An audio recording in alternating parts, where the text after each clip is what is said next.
Hi, ഞാൻ comedy Kunjappu. ഇന്ന് നിങ്ങൾക്ക് വേണ്ടിയിട്ട് ഞാൻ എഴുതിയ ഒരു കോമഡി പാട്ടിനെ പരിചയപ്പെടുത്താം. ഒരു കണ്ണുപൊട്ടൻ ഒരു ചായക്കടയിൽ പോയപ്പോൾ ഉണ്ടായ സംഭവം ഒരു കോമഡി രൂപത്തിൽ നിങ്ങൾക്ക് വേണ്ടിയിട്ട് എഴുതിയതാണ് ഞാൻ. ഇത് കണ്ണു കാണാത്തവർക്കായി അവരുടെ ജീവിത മാർഗത്തിന് വേണ്ടി എഴുതിയതാണ്. ചായക്കടക്കാരാ, നിന്റെ ചായയ്ക്കു മധുരമില്ല, ചായ കുടിക്കാനായി മോഹിച്ചു ഞാൻ വന്നതാണ്. ഡബിൾ സ്ട്രോങ് ആയിട്ട് ഒരു ചായ ഞാൻ പറഞ്ഞതാണ്, അരമണിക്കൂർ കഴിഞ്ഞിട്ട് നീ തന്നതാണ്. ചായക്കടക്കാരാ, നിന്റെ ചായയ്ക്ക് മധുരമില്ല, കുടിച്ചു നോക്കിയപ്പം മധുരമില്ല, സ്ട്രോങ് ആണെങ്കിൽ കുറവുമാണ്, അടിപതറിന ചൂടുമുണ്ട്.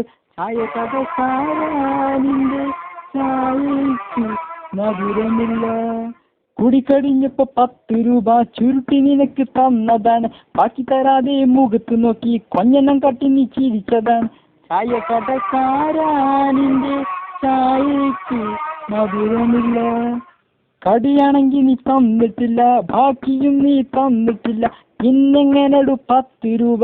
ചായക്കടക്കാരൻ്റെ ചായയ്ക്ക് മധുരമില്ല, കണ്ണ് പൊട്ടനങ്ങനെ പറ്റിക്കല്ലേ, കണ്ണില്ലെങ്കിലും ബുദ്ധിയുണ്ട്. ചായക്കടക്കാരാ, നിന്റെ ചായയ്ക്ക് മധുരമില്ല. എന്തി നോക്കിക്കണ്, ഇവിടെ കഴിഞ്ഞിടൂ, ഇനിയിപ്പോ എന്തത് പൊയ്ക്കോളി.